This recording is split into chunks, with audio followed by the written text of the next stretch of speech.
We have team coverage this morning across the key areas involved in the shooting overnight. Want to start off with Chris Sadeghi, who is live at Dallas Police Headquarters. And Chris, we know this will be a tough day for our first responders. How would you describe the scene there on the ground?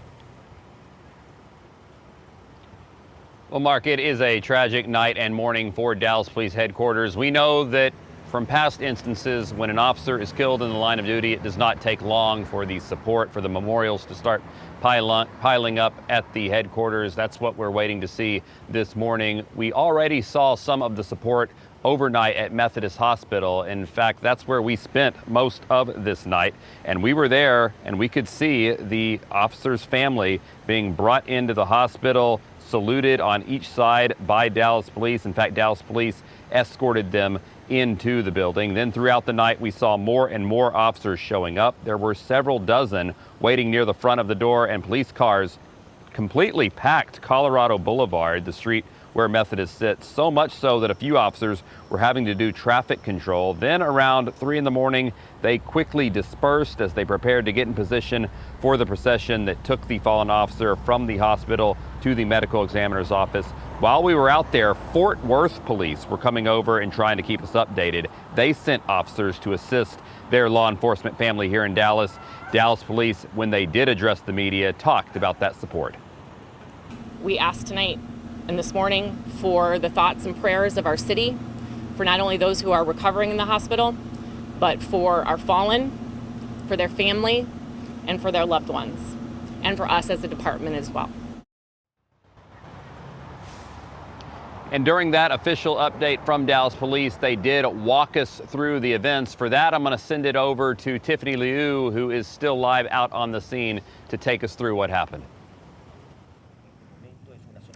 Yeah, well, Chris, this is where it all started, and it might look dark behind me, but I could tell you this scene is still very much active. Right here on Ledbetter, portions of this street are actually still blocked off. Let me just recap for you how it all started, or what police have told us thus far. It started after 10 o'clock last night. Sources tell us an officer was responding to a call here. Those sources believe he was ambushed. Dallas Police Department confirmed this morning that officer was shot in his car.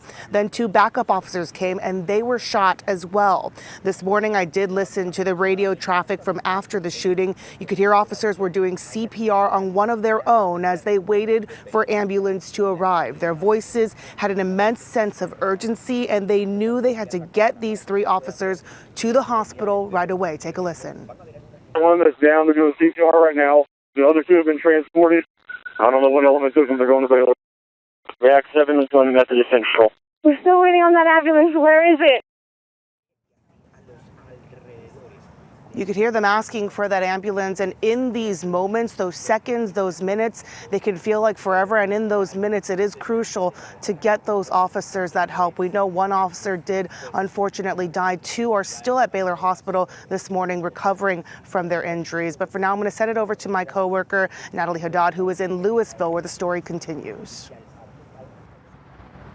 Thank you, Tiffany. Yes, as Dallas police officers were at that initial scene trying to help one of their own, other Dallas police officers chase the suspect. That brings us here to Louisville along I-35E. You can see the scene behind me where it is still active. It is where the chase ended. Texas DPS, Dallas Police, and Louisville Police are here. Now, WFAA obtained a letter sent to the Louisville Police Department from their chief of police. It says that just after the suspect shot the 3 Dallas police officers, he began to flee, driving his car north. Dallas police chased the suspect into Louisville. The suspect then pulled over on North Stemmons Freeway, reportedly got out of his car with his weapon, and Dallas police shot and killed him. Now, per that letter, Louisville police were not involved in the shooting, but they are helping in the investigation. Now, the suspect's weapon is being described as a high-capacity rifle. It is still on the road behind us, as well as the suspect's car. Elsewhere behind me shows an abundance of law enforcement officers. We see many markers of evidence showing where shell casings are and even some magazines from weapons. The investigation here still continues. We will bring you the latest as we get it, but for now, I'm going to send it back to you in studio. Kara. Thank you, Natalie. And we know that scene in Louisville shut down the highway for hours. So here's a look at our TxDOT camera from overnight. All the lanes on 35 East at 121 were closed. Let's get to Stasia Wilson right now with an update on where things are standing. What does it look like, Stasia? Well, they still have not opened up that portion of the interstate, Kara. This is a look. I-35E northbound is where those lanes were closed, and you can see they still have them blocked off. Now, I'm going to show you a couple more cameras because traffic being diverted to the service road at Corporate. I'll step out so you can get a better view.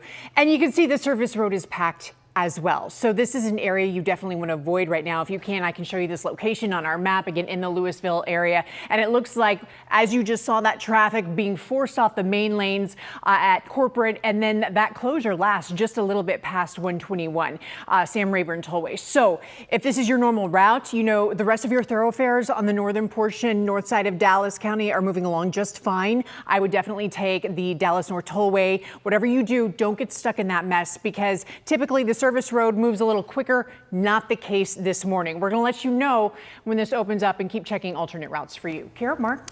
Yeah, thank you.